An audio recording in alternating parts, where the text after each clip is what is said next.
역설 고난이 유익이 되는 신비라는 제목을 가지고 우리 하나님 말씀을 나누겠습니다. 자, 오늘도 변함없이 질문으로 한번 시작해 볼까요? 자, 여러분 한번 이렇게 머릿속으로 한번 떠올려 보세요. 만약에 이 시대에 부자 교회가 있다면, 정말 다 가진 교회가 있다면 그 교회는 과연 어떤 모양을 가지고 있을까요? 한번 잠시 상상해 볼 수 있기를 바랍니다. 이따가 우리 나눌 시간에 각자 떠올린 그 교회의 모습을 함께 나눠보면 좋겠어요. 이 질문으로 설교를 연 이유가 있는데요, 오늘 이 설교 본문 가운데 정확하게 부자교회라는 표현이 등장하기 때문에 그렇습니다. 그 교회는 에베소 교회에 이어 두 번째 교회인 서머나 교회입니다. 이 서머나라는 도시는 지난번 소개한 에베소라는 도시 있잖아요. 거기서 북쪽 방향으로 한 80km 떨어져 있는 아름다운 항구 도시입니다. 제가 구글맵을 쳐봤어요. 쳐보니까 에베소에서 서머나까지 차로 정확히 58분 걸리더라고요. 그리 멀지 않지만 그 당시에는 좀 멀었겠죠. 이 도시가 해변에 끼고 있는, 여기 베트남으로 따지면 낮잠 같은 도시예요. 긴 해안선을 낀 아주 아름다운 도시입니다. 현재 이름은 이즈미르, 터키를 여행할 때 방문해야 할 3대 도시 중 하나입니다. 굉장히 아름다운 도시예요.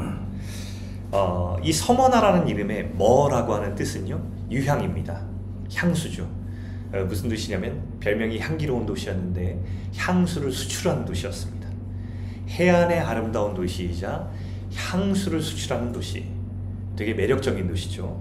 뿐만 아니라 여러분께 문학에 관심 있는 사람들은 그 오디세이아, 일리아드 이런 고대 이제 그리스 시, 되게 유명한 그리스 문학의 기초를 낳았고 세계 문학의 기초를 낳았는데, 이 시를 쓴 호머 혹은 호메로스라 불리는 이 시인이 태어난 것이 이 서머나입니다. 고대 문학의 근간이 된 도시이기도 하죠. 지적 소양도 있었고요, 게다가 과학과 의술까지 발달했다고 하니까 이 도시 굉장히 매력적인 도시입니다. 아름답죠. 경제적으로 풍요롭죠. 의학과 모든 이런 학문들이 발달했죠. 문학도 즐기지 않은 소양도 발달했죠. 얼마나 아름답고 매력적인 도시입니까? 그런데 이런 도시, 한 번쯤 살아보던 도시 가운데 교회는 너무 어려웠다는 것입니다. 왜냐하면 최초로 로마 황제를 위한 신전이 건축된 도시가 이 서머나였어요. 그래서 로마 황제를 믿는 신앙 외에 다른 모든 신앙에 대해서 인정하지 않고 핍박했던 도시가 이 서머나였고요. 실제로 서머나의 첫 번째 목회자였던 폴리갑이라는 분이 있습니다. 이분이 목회 말년에 화형당해서 순교했어요. 그 도시가 서머나라는 도시입니다. 여러분, 그래서 우리는 이 서머나 교회 하신 말씀, 우리 9절 말씀 한번 볼까요? 이 말씀이 좀 이해됩니다. 9절 말씀 다시 한번 같이 읽어보겠습니다. 자, 시작. 내가 내 환난과 궁핍을 알거니와 실상은 내가 부요한 자니라. 자칭 유대인이라 하는 자들의 비방도 알거니와 실상은 유대인이 아니요 사탄의 회당이라. 여러분, 여기 보시면요, 말씀 가운데 환난, 궁핍, 비방 세 단어가 나옵니다. 오늘의 언어로 다시 말한다면 쓰리난이라고 할 수 있어요. 고난, 가난, 비난. 헬라어로 찾아봤거든요. 도대체 무슨 의미인가 좀 더 정확히 알고 싶어서 헬라어로 이렇게 말합니다. 고난은 무거운 물건 밑에서 눌려가지고 부서지고 있는 상태가 고난이랍니다. 가난은 사람답게 존엄하게 살 수 없을 만큼의 궁핍함, 가난이고요. 비난은 내가 아무 잘못하지 않았는데 많은 사람이 꾸며서 나를 헐뜯게 되는 상태입니다. 여러분, 듣기만 해도 되게 불편하고 너무 힘들잖아요. 아마 인생 가운데 이런 거 한 번씩 겪어보시지 않으셨어요? 저는 한 번씩 겪어본 것 같은데요, 이 중에 하나만 있어도 너무 힘든 겁니다. 그런데 이 서머나 공동체는 이 도시가 가진 어떤 외양처럼 어울리지 않는 이 삼중고를 겪고 있었다는 거예요. 여러분, 만약에 오늘날 이런 교회가 있다고 생각해 보세요. 여러분, 가고 싶은 매력적인 교회인가요? 네, 아니죠. 만약에 누가 목사님, 이런 서머나 교회 있는데 목사님 한번 여기 오실래요? 라고 한다면 저 또한 굉장히 쉽지 않을 것 같습니다. 얘기만 들어도 너무 어려운 교회죠. 보기에 가난하고 초라한 교회가 있었는데 그게 바로 서머나 교회였다는 거예요. 여러분, 그럼 한편 이렇게 볼까요? 보통 우리가 부자 교회, 다 가진 교회라고 할 때 그 조건들은 뭐가 있을 것 같으세요? 일반적으로 제 생각에는요, 동의하시는지 모르겠지만 제가 한번 리스트를 나열해볼게요. 일단 건물이 화려하고 편의성이 뛰어나야 돼요. 오늘날 교회로 본다면 교회 주차장 불편치 않고 넉넉해야 되겠죠. 교통은 편리하고 접근성 줘야 되고, 요즘은 지하철에서 나오면 바로 교회가 연결된 곳도 있지 않습니까? 아이들을 환경이 좋아야 되고요. 인테리어 현대적으로 세련돼야 되고, 키즈 카페 있으면 좋고요. 일단 교회 카페는 있어야 됩니다. 커피 맛은 좋아야 되며 저렴해야 돼요. 그렇죠? 교회의 재정들이 굉장히 넉넉해서 교회에서 뭔가 일을 할 때 재정적으로 쪼들리지 않는 교회가 아마 우리가 생각하는 넉넉한 교회가 아닌가 싶어요. 그리고 굉장히 일단 우리에게 외향적으로 끌리고 매력적인 교회 되겠죠. 제가 보통 목사님과 만나서 이야기할 때, 어떤 교회에 대해서 이야기할 때 교회가 넉넉하다라고 한다면 보통 이런 것들이 기준이 되는 것 같습니다. 서머나 교회를 한번 보세요. 하나도 부합하는 것이 없어요. 가난하고 초라한 교회였거든요. 근데 오늘 하나님께서 이 교회를 향해서 굉장히 의아한 말씀을 하신다는 겁니다. 9절 한가운데 이 환난과 궁핍과 이 비방 한가운데에 적힌 구절인데요. 이런 구절이에요. 실상은 내가 부요한 자니라 라고 하는 이 엉뚱한 말씀을 하신다는 겁니다.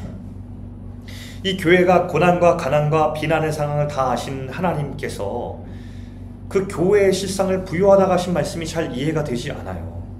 영어 성경인 더 직설적으로 부요하다를 rich라고 바꿔서 이렇게 사용하고 있습니다. 너 부자다 이렇게 말씀하고 있습니다.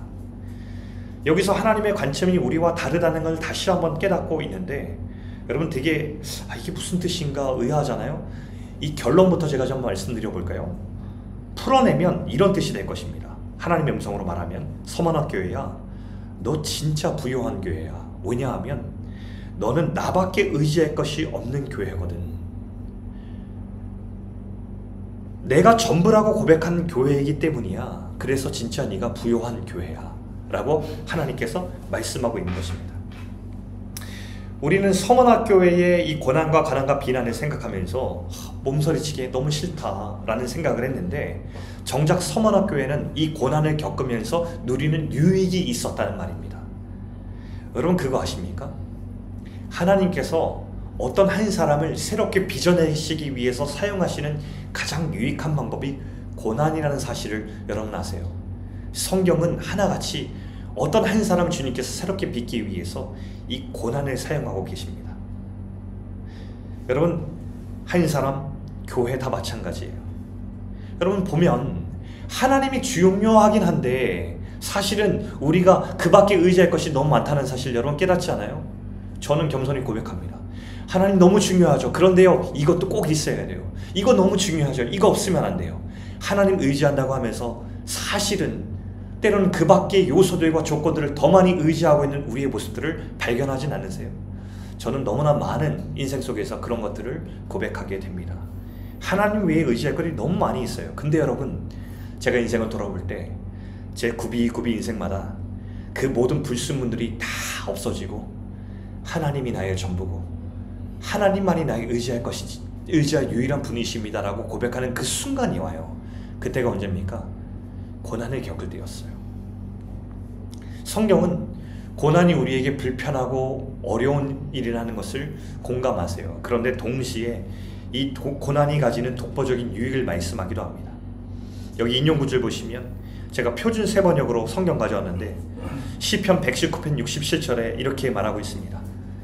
내가 고난을 당하기 전까지는 잘못된 길을 걸었으나 이제는 주의 말씀을 지킵니다. 이렇게 얘기하고요. 71절, 72절에는 고난을 당한 것이 내게는 오히려 유익하게 되었습니다. 그 고난 때문에 나는 주의 율례를 배웠습니다. 주께서 나에게 친히 일러주신 그 법이 1000만 금은보다 더 귀합니다 라고 이렇게 고난을 당하고 그 유익을 경험한 이 시편의 기자가 이렇게 말을 하고 있는 거예요. 여러분, 고난은 누구나 만나기 싫은 거지만 고난 당할 때만 우리에게 보여주고 깨달아지는 것이 있다는 것도 명백한 것 같습니다. 제가 참 교만한 사람인 것 같거든요. 저는 제 인생을 돌아볼 때 제가 너무 교만해요. 왜냐면 왜 교만하다고 얘기했냐면 하나님이 저의 유일한 분이심을 제가 고백하고 의지할 분이신데 주님이 다 제게 해주신 것을 알거든요. 근데 시간이 조금만 지나잖아요. 얼마나 제 마음이 간사해지는지, 하나님 외에 그 밖의 요소들을 얼마나 움켜쥐고 의지하려고 하는지, 혹은 얼마나 나의 의와 나의 능력을 내세우려고 하는지. 그런 마음들이 저한테 자꾸 들어오는 것을 보면서 제가 얼마나 교만한지 저는 잘 압니다. 그러나 동시에 하나님께서 제 인생을 낮추시고 다시 더 하나님의 작품으로 끌어오시는 그때가 있다면 그때는 바로 이 고난을 만날 때였습니다. 제가 만약에 이것을 예화로 들어서 간증한다고 한다면 설교가 한 3시간 이상 돼야 될 것 같아요. 오늘 서머나교회가 하나님의 시간과 계획 속에서 만난 어려운 시간들을 하나님이 나를 빚어가는 시간으로 받아들인 거예요. 여러분, 하나님께서는요, 우리에게 고난을 인생에 던져주고 외면하는 분이 아니라 우리를 열심히 그 고난 속에서 빚어가시는 분이세요. 이 도자기를 빚을 때 보니까요, 도자기를 빚을 때 흙으로 이렇게 무언가를 새롭게 작품으로 빚어내기 위해서는 가장 먼저 진흙을 이겨서 이렇게 반죽하는 작업을 하더라고요. 이 반죽이 잘 돼야 정말로 새롭게 어떤 작품을 빚어낼 때 그 작품으로 멋지게 아름답게 빚어내지는 건데, 항상 그 과정이라는 것이 필요해요. 이겨지고 뭉쳐지고 이렇게 처지는 그 과정들이 있어야만 하나님의 좋은 작품으로 빚어내는 그 시간이 비로소 우리 가운데 일어나는 것이더라고요. 여러분, 고난이 유익이 된다라는 이 말씀을 통해서 하나님께서 그냥 이 말만 하시는 것이 아니라 고난이 유익되기 위해서 우리에게 들려주시는 음성들이 있더라고요. 오늘 그 음성들을 하나하나 살펴보면서 우리 삶 가운데 적용해 보려고 합니다. 첫 번째, 하나님께서 우리에게 들려주시는 음성이 있는데 그것은 바로 하나님이 다 아신다라는 음성이에요. 그게 9절 말씀인데요, 이런 말씀이에요. 내가 내 환난과 궁핍을 알거니와, 자칭 유대인이라 하는 자들의 비방도 내가 알거니와 라고 합니다.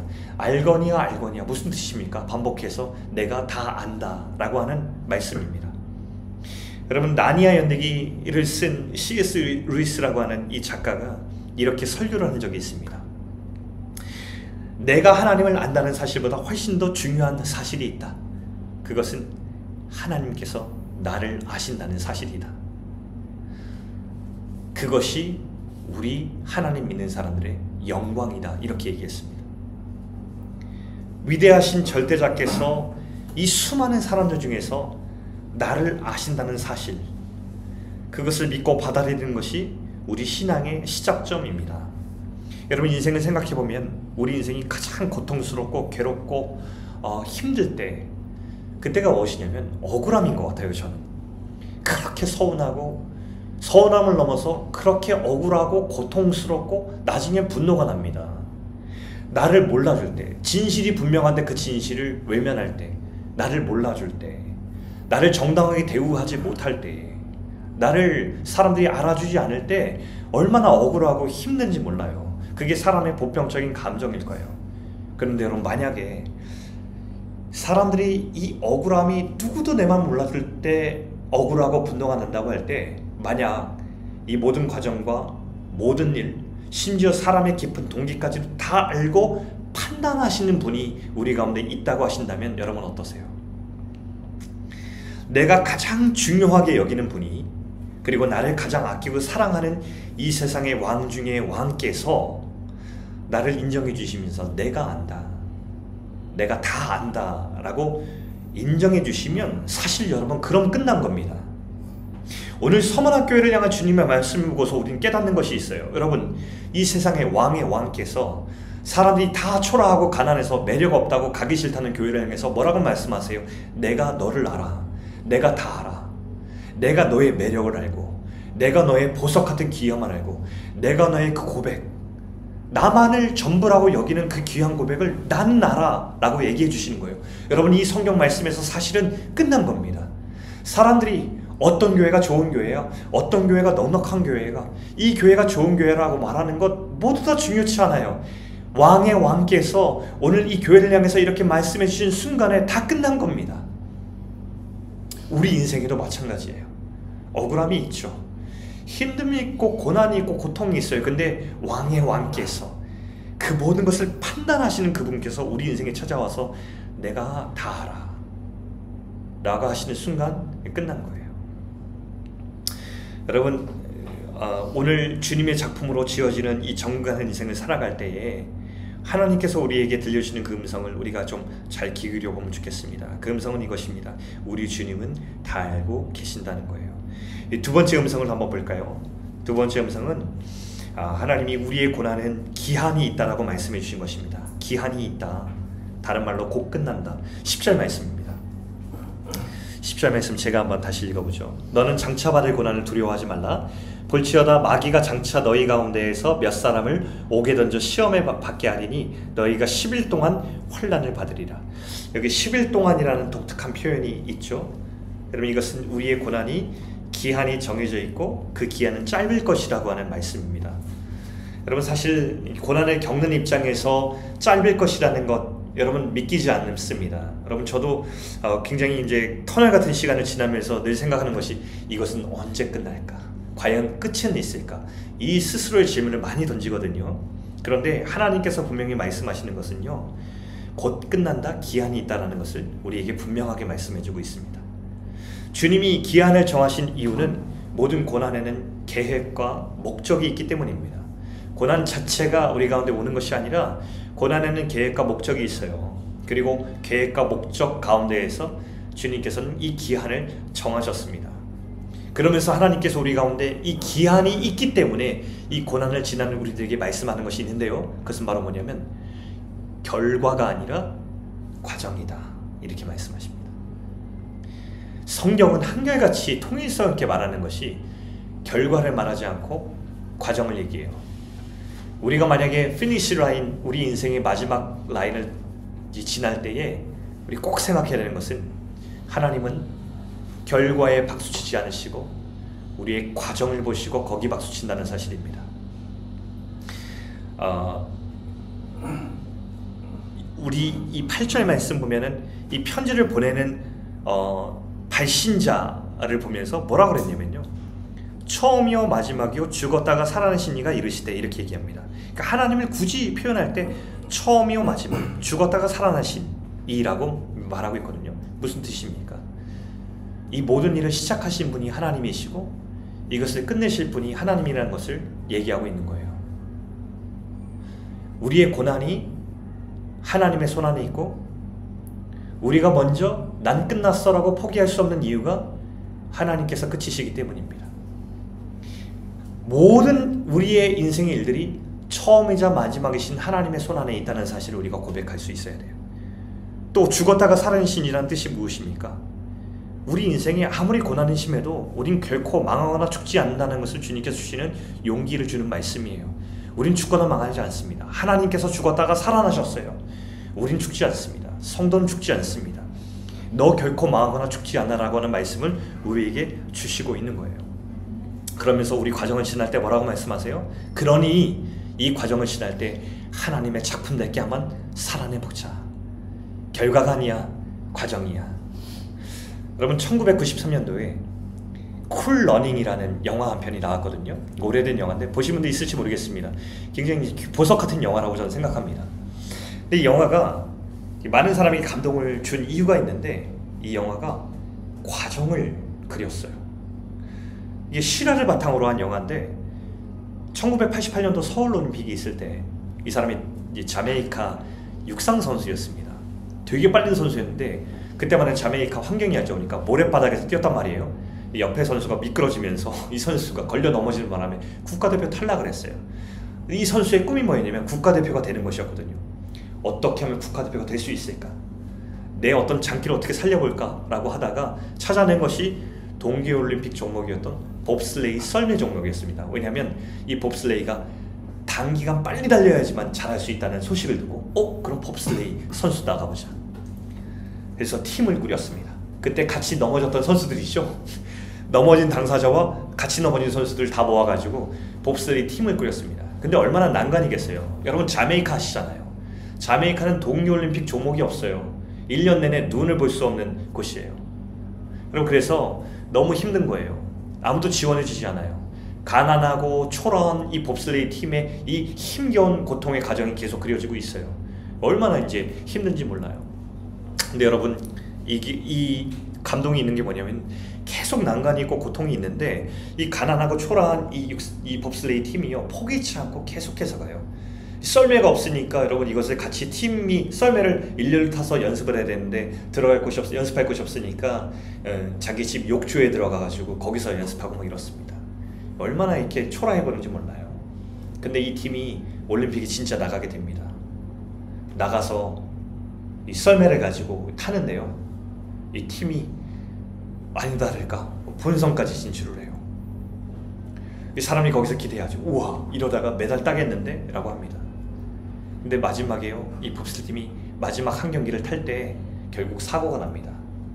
다른 팀들은 다 재정이 넉넉하니까 썰매를 대여섯 개가 있어서 그것을 경기마다 갈아타거든요, 썰매가 손상되지 않게. 근데 이 팀은 가난해서 하나의 썰매밖에 없으니까 이것만 주창 타다 보니까 마지막 결국 고장이 나가지고요, 썰매가 뒤집어진 전복 사고가 났어요. 의료팀이 뛰어내려오고 사람이 탄성을 지릅니다. 근데 그때 이 선수들이 어떻게 하는지 알았어요? 마지막에 의식을 차린 이 썰매팀들이 트랙을 벗어나지 않고요, 다 같이 썰매를 어깨에 메고 피니시 라인까지 걸어서 들어옵니다. 이렇게. 그리고 모든 관중들이 거기서 일어나서 기립박수를 쳐줍니다. 저는 이걸 보면서 이런 생각했어요. 저 관중들은 무엇에 박수를 쳤을까? 메달이라는 어떤 순위의 박수를 친 게 아니라 저 사람이 저기까지 왔던 과정 가운데 박수를 쳐준 거거든요. 저는 그 장면이 마치 하나님 나라에서 우리에게 일어날 어떤 일 같다는 생각이 들었어요. 하나님께서 우리의 인생 가운데 어떤 곳에 박수를 쳐주실까? 우리가 살아온 그 과정 가운데 박수를 쳐주실 거라는 생각이 들었습니다. 이게 우리 하나님 나라에서 맞이할 광경이겠다. 하나님께서 우리에게 말씀하세요. 기한이 있다. 너희들의 고난에는 끝남이 있다. 그러니 낙심치 말고 오늘 이 기한을 지나갈 때 하나님의 작품처럼 우리를 붙들고 계시고 우리를 죽게 내버려 두시는 하나님 믿고서 아름다운 작품으로 그 과정을 지나라 라고 우리에게 권면을 주시고 있는 말씀입니다. 세 번째 음성을 들어보면, 세 번째 음성은 결말은 정해졌다라는 말씀을 우리에게 주시고 있습니다. 10절 후반부의 말씀을 보시면 이렇게 말씀을 하고 있거든요. 내가 죽도록 충성하라. 그리하면 내가 생명의 관을 내게 주리라 라고 하는 말씀을 이렇게 하고 있습니다. 여러분, 이 말씀 되게 유명합니다. 많이 들어봤죠. 우리 보통은 헌신 예배나 교회 임직식에 인용되는 구절로 잘 알려져 있는데, 교회를 섬기는 충성된 마음, 이것을 복돋는 말씀으로 우리가 잘 알려져 있습니다. 교회에 더 헌신하고 열심히 봉사하라는 말씀으로, 권면의 말씀으로 많이 이것을 운영하거든요. 근데 사실 저는 거기에 별로 동의하지 않는 것이 이 말씀의 뜻이 그렇지 않기 때문에 그렇습니다. 영어 성경이나 우리 헬라어 성경을 보면요, 이 말씀이 더 맞아요. 죽음의 순간이 오더라도 하나님을 끝까지 신뢰하십시오. 포기하지 마십시오. 당신에게 승리의 간이 기다리고 있습니다 라고 하는 말씀이 훨씬 더 정확한 번역입니다. 그러니까 이런 거예요. 우리 가운데 뭔가를 열심히 하라는 요구가 절대 아니고요, 이것은 우리 가운데 고난을 견딜 이유, 그 고난을 견딜 태도에 대해서 더 말씀하고 있는 것입니다. 그러면서 우리에게 뭐죠? 결론을 스포일러 해주고 있는 것입니다. 우리에게 있는 결말을 미리 알려주세요. 우리에게 있는 결말이 무엇입니까? 승리자가 쓸 관, Victor's Crown이라고 하는 승리자의 관을 우리에게 말씀하고 있는 것이에요. 여러분, 제가 전에 말씀드렸죠? 한번 결말을 알면 공포스럽지 않다고. 여러분, 우리가 이긴다는 것을 결국 알려주신다면, 성도가 살아갈 결국이 이긴다, 그리고 이 승리의 관이 너를 기다리고 있다는 것을 알려준다면 우리가 이 인생을 살아갈 때 훨씬 더 잘 지날 수 있을 거예요. 우리 삶의 드라마의 결말을 미리 보기 서비스 해주는 거예요. 정요삽이라고 하는 사람이 살아가고 있는데 내 인생이 너무 고난스러워요. 고통스러워요. 내 인생 망한 것 같아요. 그런데 하나님께서 나타나셔서 정요셉이라고 하는 이 드라마, 삶의 드라마의 이 결말, 마지막 엔딩에 대한 것을 미리 보기 서비스를 갑자기 해주시는 것입니다. 제가 그래서 봤어요. 보니까 제가 망한 것 같았는데, 제가 진 것 같았는데 패배한 것 같아서 제가 포기하려고 했는데 보니까 거기에 뭐예요? 미리 보기 서비스를 보니까 그게 아닌 거예요. 그것을 보고서 제가 다시 이 고난의 삶을 돌아왔을 때 저는 다시 살게 된다는 것입니다. 1992년도 바르셀로나 올림픽 400m 경기, 이 이야기 여러분 한번 나누고 싶습니다. 이때 영국의 데렉 레드먼드라고 하는 선수가 영국의 국가대표 선수로 뛰고 있었어요. 근데 이 선수가 너무 아쉬웠던 건 뭐냐면요, 이 육상 경기 400m 대표적인 우승 후보였는데 수많은 경기에서 이 사람이 완전히 강력한 우승 후보였는데 한 번도 우승을 못해본 거예요. 너무 안타까워서 절치부심하고서 부상 관리를 잘해서 이제 올림픽 400m 경기를 뛰는데, 우와, 이번엔 잘 되는 겁니다. 뛰는 경기마다 기록을 계속 갱신하면서 이번엔 강력한 우승 후보로 부상했어요. 그리고 준결승 세미파이널까지 올라왔습니다. 그리고 뛰었어요. 근데 여러분, 이게 웬일입니까? 120m를 지났는데 갑자기 허벅지를 움켜쥐면서 절뚝거리며 주저앉아요. 햄스트링 부상을 당한 거예요. 너무너무 사람들이 안타까워서 탄성을 다 경기장에서 지르는 것이 소리로 들릴 정도였습니다. 그런데 이 선수가요, 다른 선수가 다 피니시 라인에 들어왔거든요 이미. 근데 이 선수가 포기하지 않아요. 주저앉아 있다가 갑자기 일어서더니만 절뚝절뚝 하면서 다시 뛰기 시작합니다. 모든 관중들이 그 선수를 바라보고 있어요. 뛰다가 이번에는 보니까 못 뛰겠나 봐요. 극심한 고통을 호소하고 여러 만감이 교차하는 얼굴에는 울음이 터뜨려졌습니다. 그때 관중석에서 한 사람이 뛰어들어와요. 그리고 나선 제지하는 안전요원을 확 뿌리치고는 그 다음에 그 선수 곁을 부둥켜 안고 같이 뛰어줍니다. 나중에 뛰지 못하니까요, 이 선수의 속도에 맞춰서 같이 걸어주는데요, 이 선수만 생각하면서 합니다. 몇 번이나 중간에 들어와서 안전요원들이 이러면 안 된다고, 트랙 밖으로 나가야 된다고 얘기하지만 그때마다 아주 엄한 얼굴을 하면서 손을 부러치면서 뭐라고 하면서 제지합니다. 결국 그 사람을 끝까지 부둥켜 안고 피니시 라인까지 들어와 주는 거예요. 그의 아버지였습니다. 아버지는 그 순간 어떤 것도 보이지 않아요. 안전요원도 보이지 않고요, 관객도 보이지 않고요, 룰도 보이지 않아요. 여러분, 이 아버지를 바라보면서 저는 한 가지 생각이 났습니다. 바로 하나님 생각이 났는데요, 저의 죄와 교만함을 보시고도 하늘에서 뛰어내려와서 내 생명을 위해서 끝까지 견뎠던, 나를 위해서 십자가의 목숨을 내어주신 그 하나님의 생각이 났습니다. 내가 아무리 연약하고 아무리 넘어지고 엉망이 되어가는 그의 인생길 속에서도, 저의 인생길 속에서도 그 길목길목마다 다시 나를 일으켜서 내 인생을 부축해서 끌고 가시는 그 하나님의 변함한 은혜가 생각이 났습니다. 제 인생은 한 번도 신실한 적이 없었던 것 같습니다. 늘 죄를 지었고요, 실패했고요, 넘어졌어요. 하나님의 사랑을 알고 나서도 그랬던 것 같아요. 그래도 죄를 지었고요, 그래도 넘어졌고, 그래도 제 인생은 엉망이 되기 일쑤였습니다. 그런데도 제 인생을 하나님이 이끌어 오셨어요. 그럼에도 불구하고 저를 하나님의 작품으로 끌고 가셨어요. 이걸 우리가 뭐라고 부르냐면 은혜라고 부르는 거예요. 다른 사람보다 더 화려한 인생을 살아가서 우리가 작품이 아니라 하나님이 그래도 나를 사랑하셔서 우리의 인생 이야기를 작품으로 써내려 가시기에 우리는 그분의 은혜의 작품이 되는 것입니다. 사랑하는 여러분, 하나님은 우리의 전부시며 우리가 의지할 유일한 분이심을 믿습니다. 우리가 이 땅에서 하나님을 닮아야 하고 하나님의 작품으로 날마다 빚어지는 삶을 끝까지 포기하지 말아야 될 이유가 한 가지 있다면 그것은 바로 하나님이 우리의 의지할 유일한 분이시며 그분이 지금도 우리를 열심히 지어가고 계시기 때문입니다.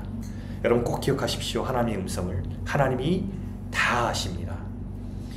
하나님의 고난은 기한이 있고요, 하나님의 결말은 우리를 향해 이미 정해져 있습니다.